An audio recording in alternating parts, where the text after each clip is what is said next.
influencing popular culture, politics, and everything in between. The local station takes you ringside as we discuss the crazy world that is professional wrestling. This is Going Ringside with the local station. Hello, wrestling fans. Thanks for joining us again for another episode of Going Ringside. So glad you could be with us. I'm Scott Johnson. This, if you're watching in order, is episode number 35. Real quickly, I want to talk about episode 34 last week. Great interview. One of my favorites with Ken Shamrock, the world's most dangerous man, was in with us in studio here for episode 34. You can go watch it right now wherever you get your podcast. He talked a lot about a Valor BK event, Valor Bare Knuckle event he's having in Jacksonville. Also, he talked about some really interesting things. You want to go hear what he has to say about Mike Tyson and what it would be like if Mike Tyson faced a UFC fighter. You'll want to hear that. He also says some really interesting stuff about The Rock, Shawn Michaels, maybe Triple H. I'll let you judge for yourself if you go back and listen to the episode right now, episode 34, wherever you get your podcasts. And today is all about episode 35. And before we get into it, I want to once again go give us a follow at Going Ringside on both TikTok and Instagram, where we're putting exclusive content out there every single day, stuff you'll hear on the podcast and stuff you won't hear on the podcast. You only get it at our at Going Ringside TikTok and Instagram channels. Today I'm excited. We've got two great names from two different generations on the show. The $1 Million Man, Ted Dibiase, and Bronson Reed.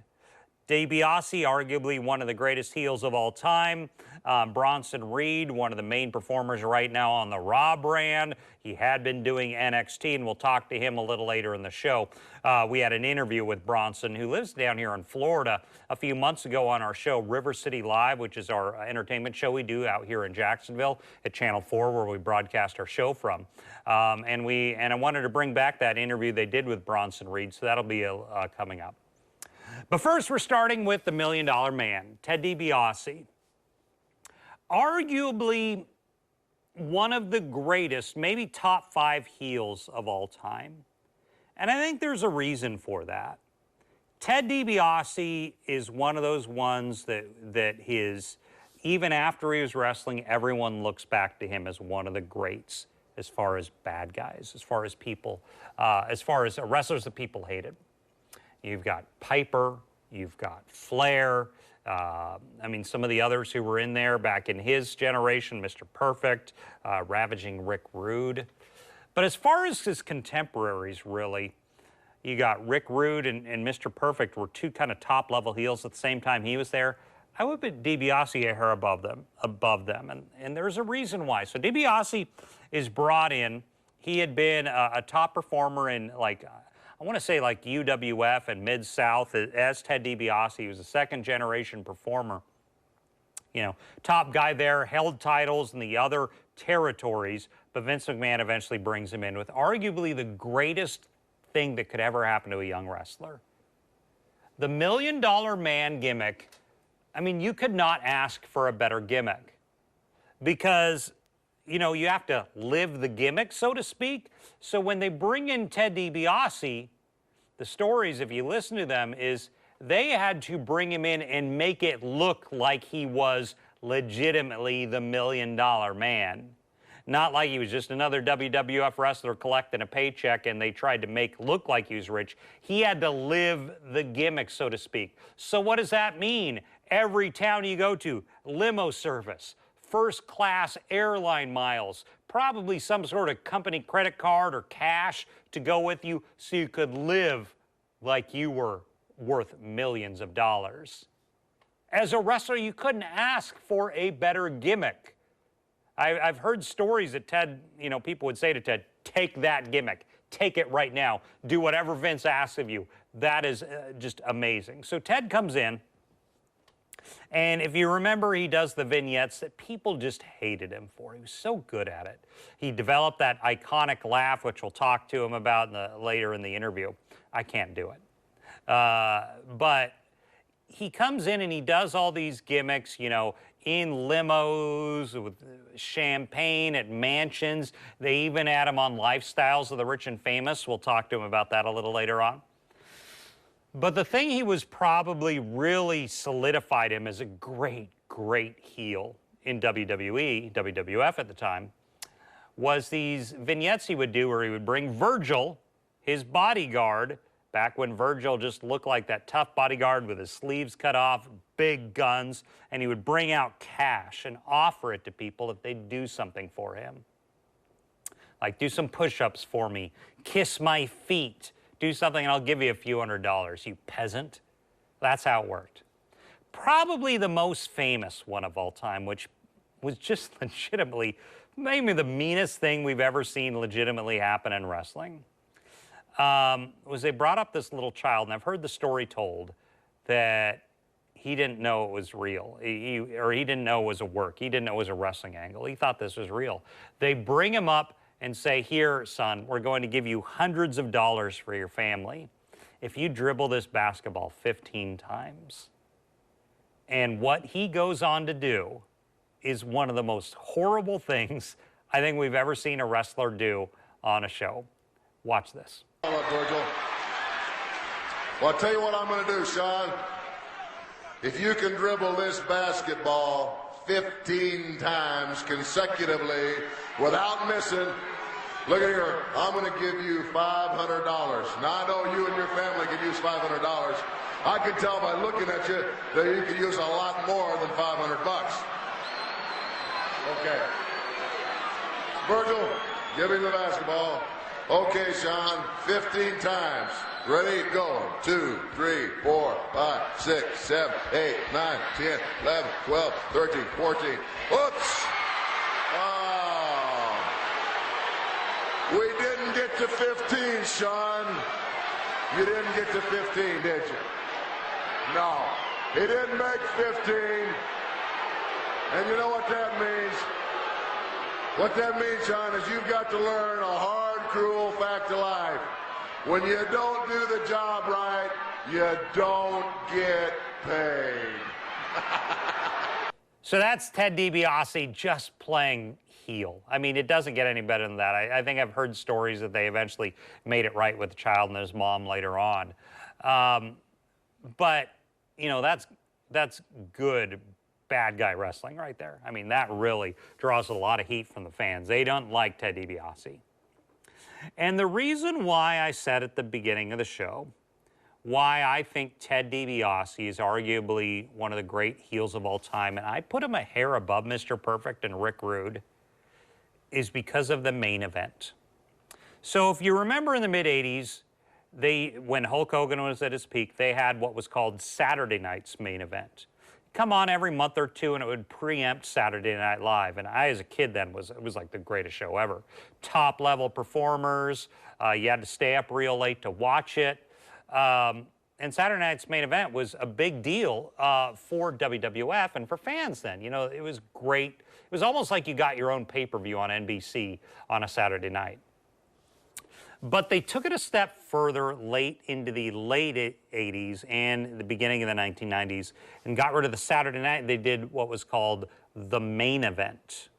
And that didn't air late night. That aired prime time on NBC for everyone to see.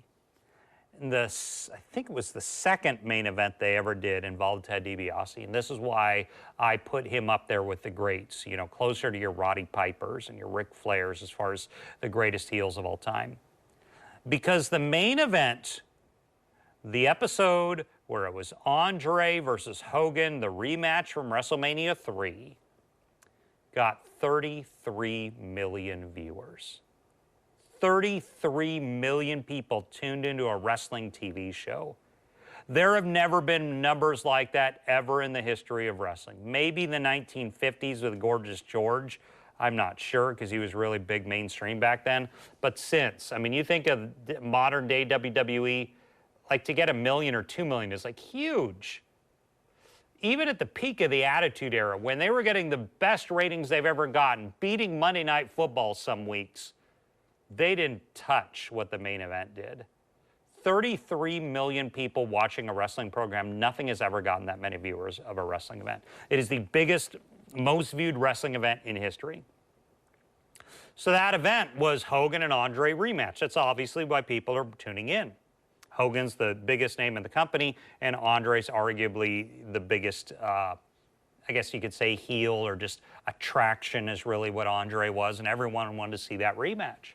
So 33 million people tuned in primetime NBC to see this. And Ted DiBiase was right in the middle of it.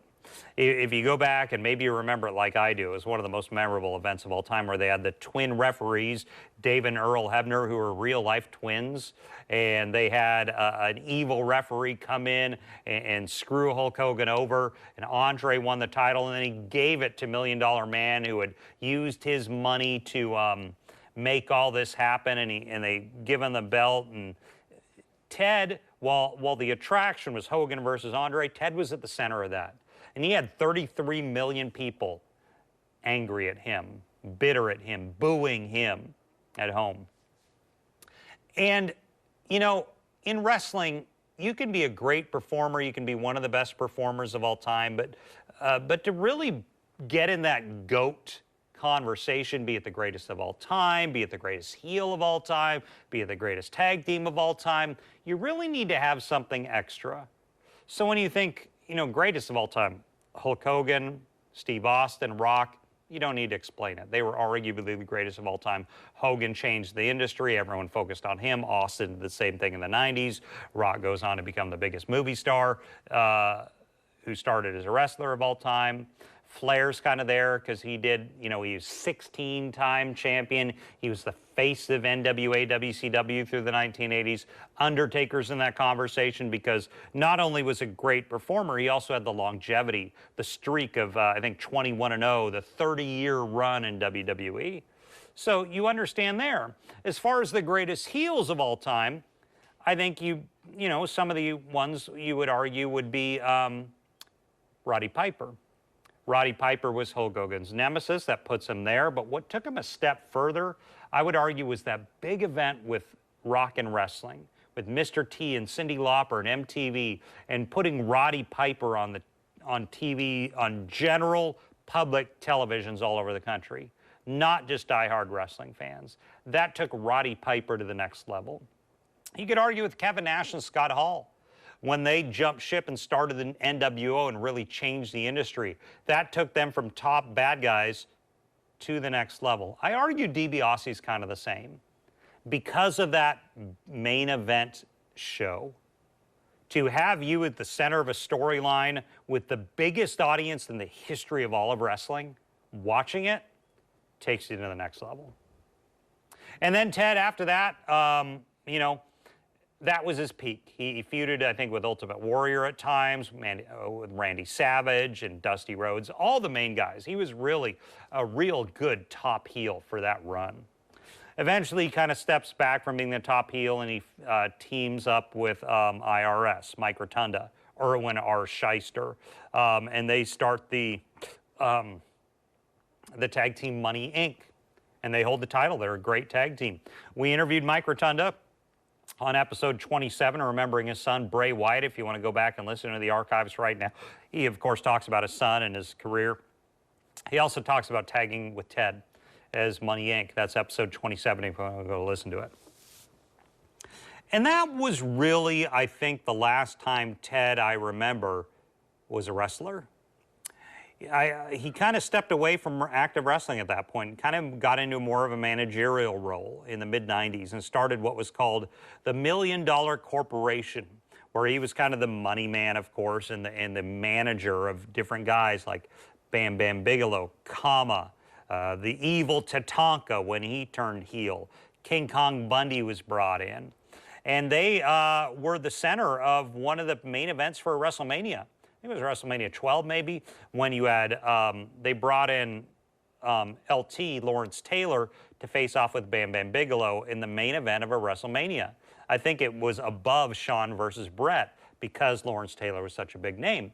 And it was kind of the NFL guys were brought in to stand outside the ring, and the $1 Million Corporation, DiBiase's guys, stood outside the ring too, and Ted was involved in that.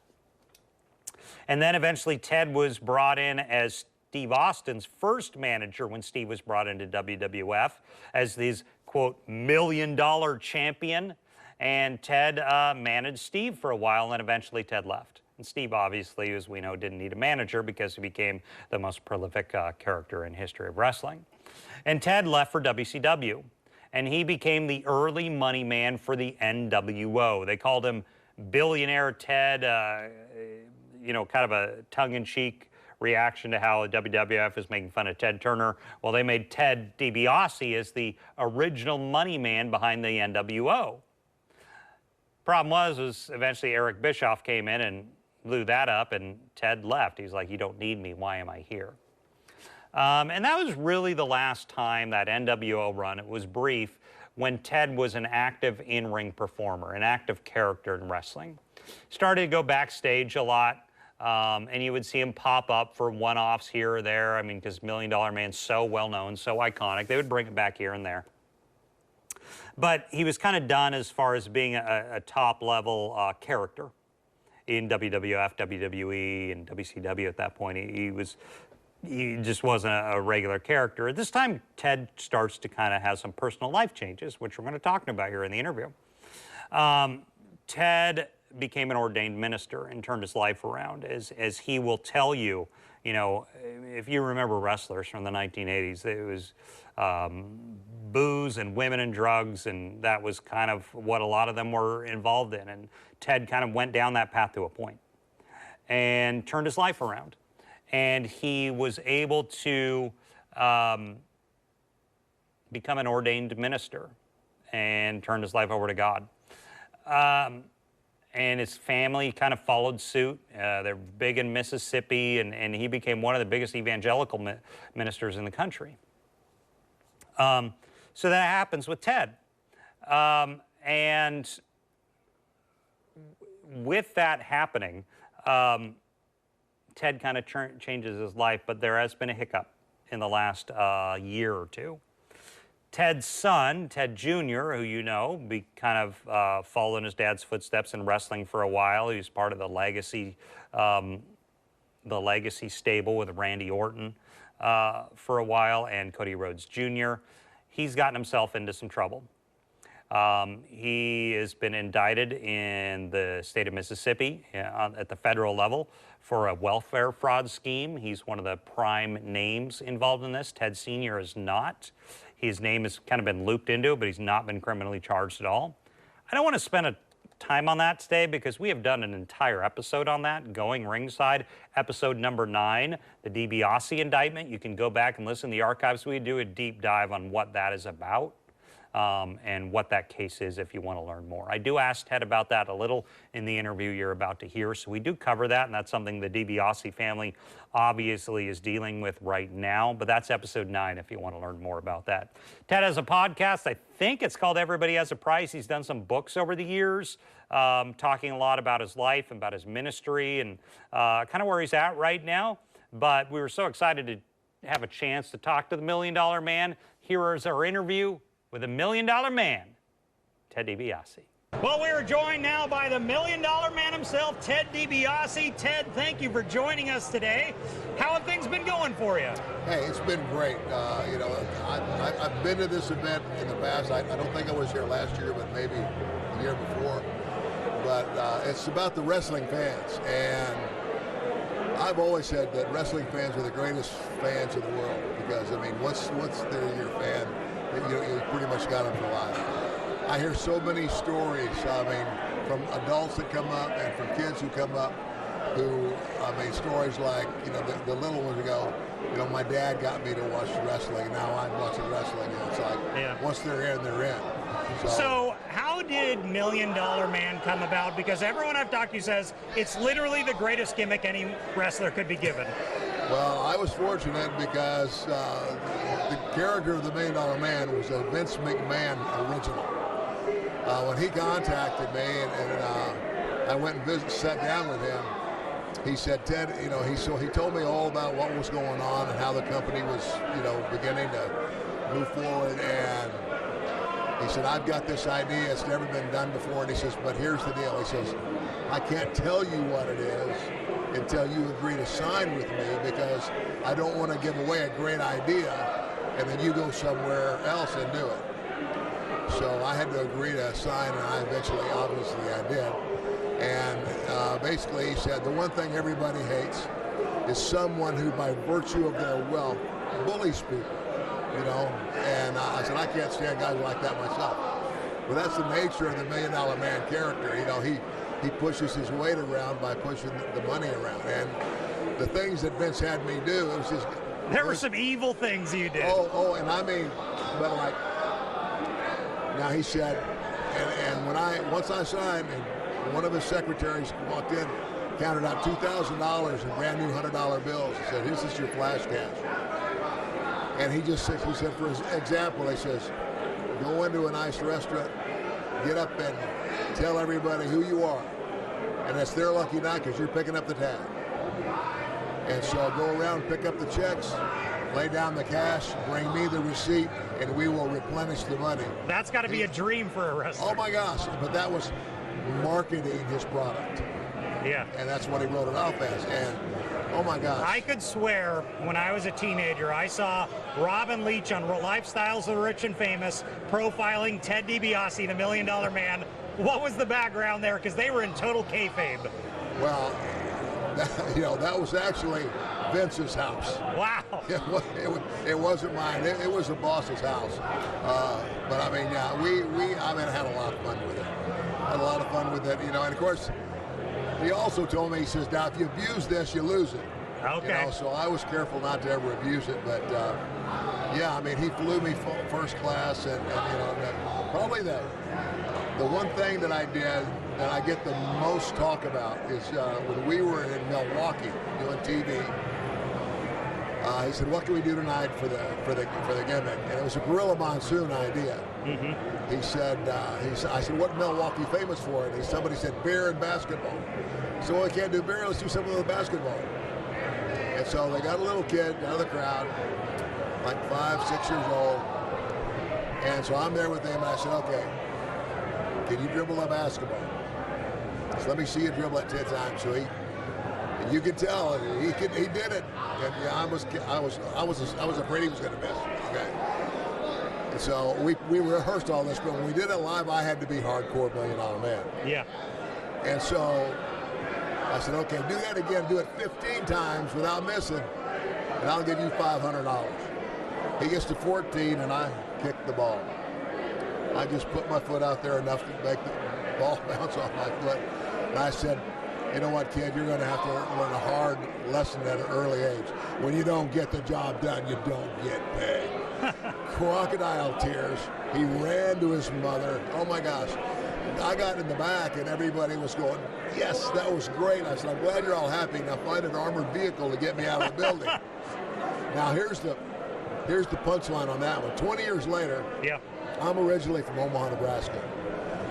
And I go back to Omaha, and I also have a ministry. And I think it was a ministry that I was speaking at a church somewhere. But I'm renting a car. If this guy comes up, taps me on the shoulder, and I turn around and I'm looking at his chest. I'm like, "Oh my gosh."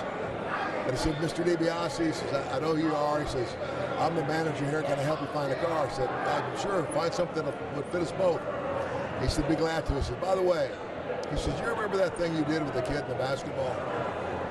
And it was the expression on his face, and I just went, "No." And he goes, "It's nice to see you again." It was him. Oh, my God. It was him. And what are the odds of me running into him? And I said, "Obviously, you're doing pretty good for yourself." He says, "You're going to love this. I went to college on a basketball scholarship." I said, "See what I did for you, kid." But, you know. Hang on. I got to interrupt. I just kind of heard you laugh for a second. How did the greatest laugh in the history of all entertainment, not just wrestling, come about? Again, Vince McMahon. We were doing television somewhere, and we would also, during the television days, do interviews for specific cities. So I was doing my interviews, and I happened to end one of those interviews laughing like that. Now, you know, my biological father was a professional singer. He sang with Tennessee Henry Ford, beautiful deep bass voice. I couldn't carry a tune if it had handles on it, but I have a deep voice. So I laughed like that. Vince was walking by. He stuck his head in the door. He goes, "That's the $1 Million Man." And I want to hear that laugh. every time you cut a promo. And now I laugh. I go, I had almost a 20-year career. I did all these different things, been all around the world, and what am I remembered the most for? It's the greatest laugh in the business. You actually wished me a happy 40th birthday. My brother paid one of those services. A cameo. A cameo, and he sent me for my 40th birthday. It was great. So you eventually go through WCW and get into the ministry. Yeah. How does a pro wrestler known for being the most evil man on television become a minister of the gospel? Well, I'll tell you what. God's timing, in my opinion, is always perfect. And there came a time in my life where I was doing some things again when as I was a main element man. We were like rock stars. We were on the road acting like rock stars. It very nearly cost me my marriage. And I had to confess to my wife adultery. And it really shamed me. I mean, I can't even explain it. But I knew this, and I honestly thought that I would lose her. And by the grace of God, she didn't leave me. And this is what she said to me. She says, I serve a God of restoration, not divorce. I'm going to give you a chance. I won't make any promises, but I'm going to give you a chance.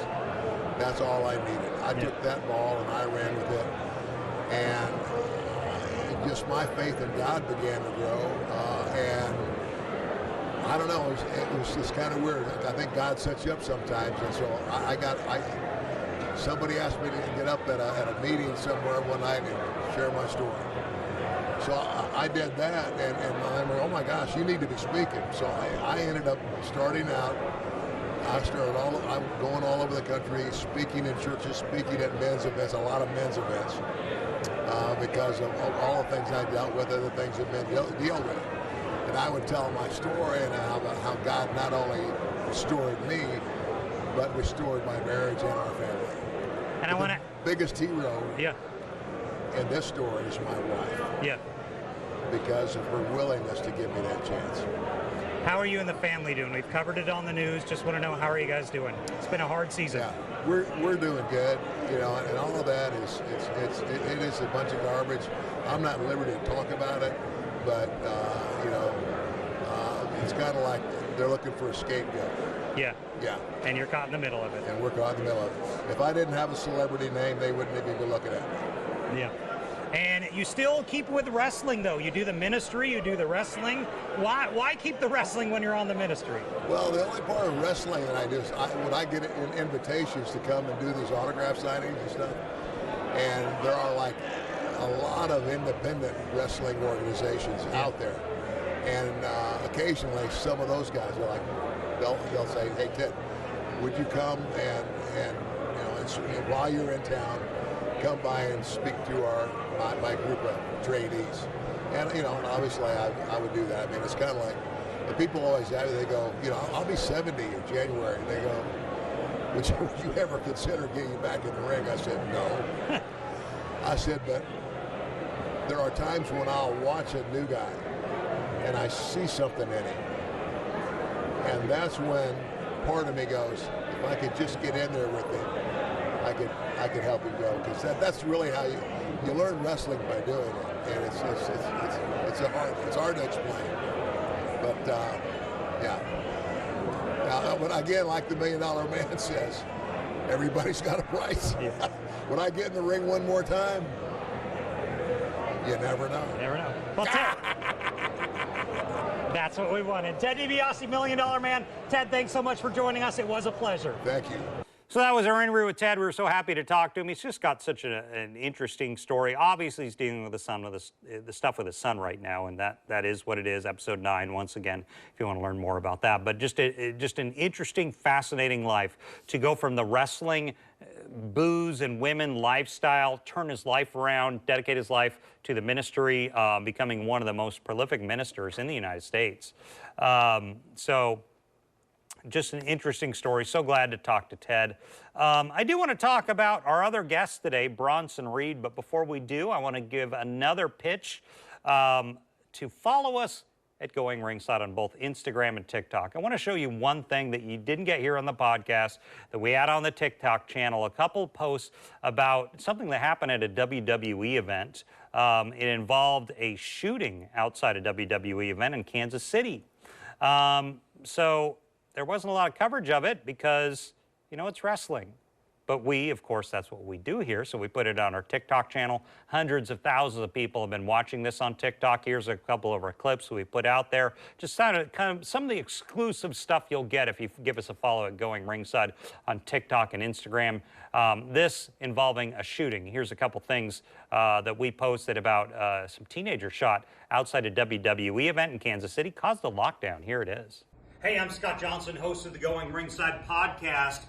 Kansas City last night, WWE asked to do mass shooting lockdown procedures at the T-Mobile Arena after shots are fired outside the arena. Fortunately, no one inside was injured. Several teens outside were injured in the shooting, and WWE, as of course, in the, concerns over mass shootings, had a lockdown procedure in place. They did it at the T-Mobile Arena. No one inside the center there was injured. It was a shooting just in the area in Kansas City. But obviously showing WWE does have some lockdown procedures they're ready to put in place if there is a shooting situation.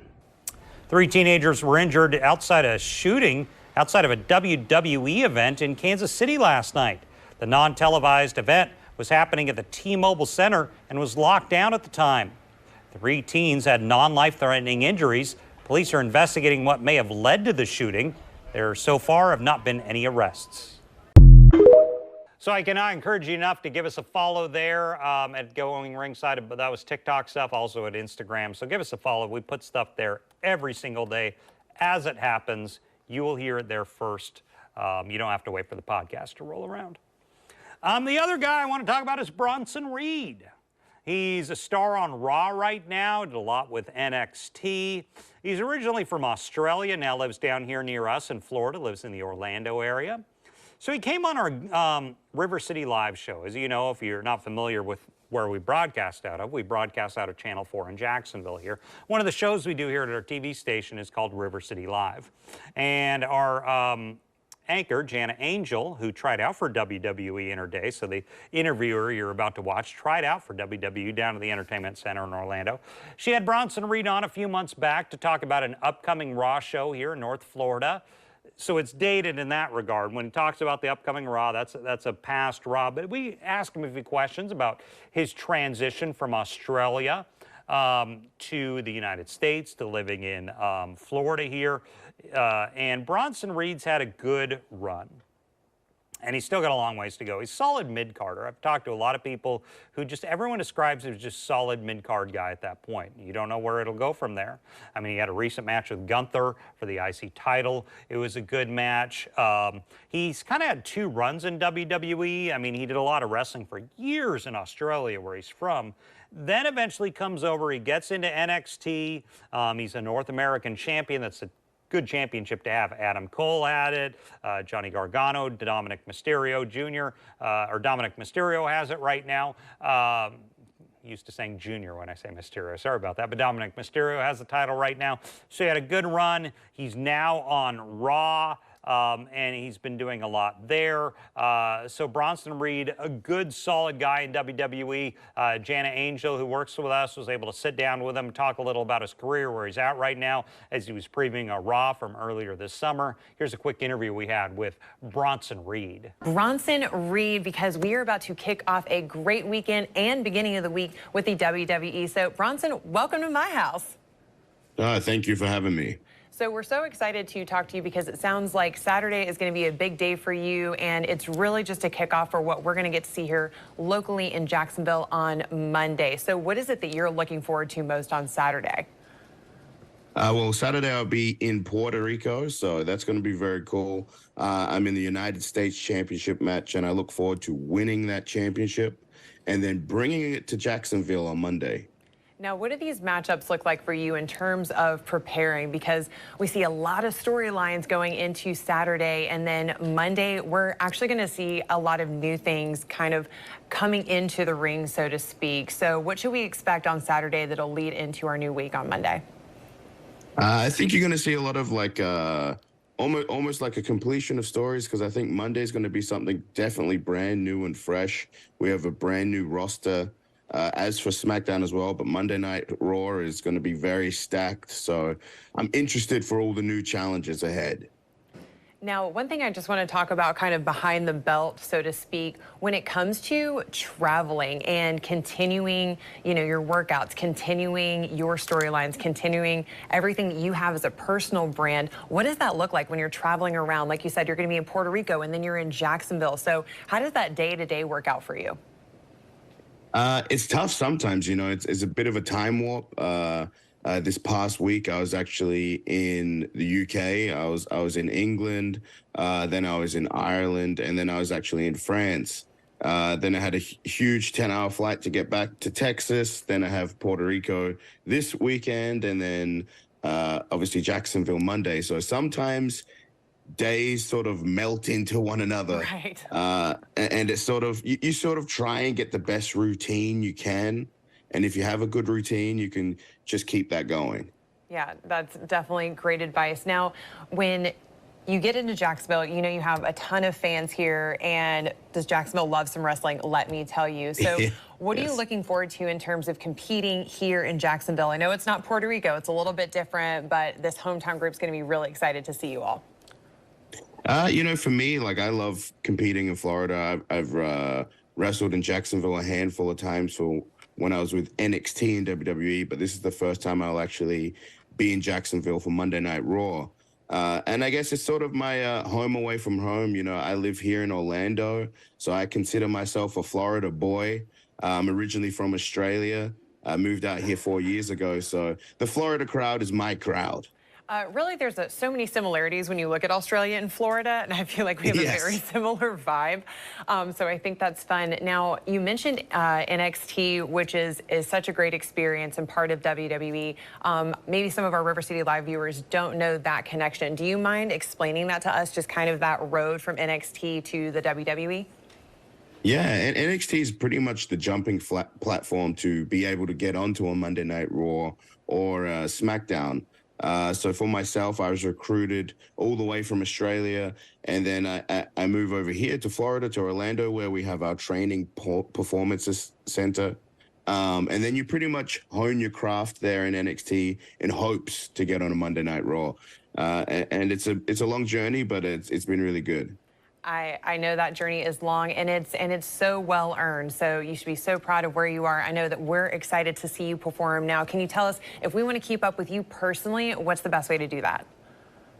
You can follow me on my social media.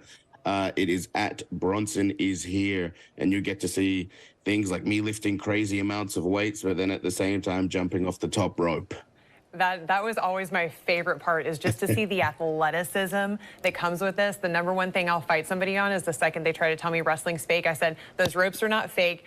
That landing is not fake. Oh, no. Those chairs are not fake. You guys are so athletic and so impressive at what you do. So just thank you for taking the time to hang out with us for a little bit. Of course, no problem at all. And yeah, 300-pound plus man jumping off the top rope, that's going to hurt you. Yes, I love it. It's like I can't wait to see how many tsunamis we get to have here in Jacksonville, and that's happening on Monday. And now, if you are a big wrestling fan and you want even more action, make sure you check out Going Ringside with the local station, and that is with our very own Scott Johnson. You can find that on our website and News4Jax Plus. So again, thank you so much, and we will see you here in Jacksonville in our ring on Monday. Thank you. Thanks for having me.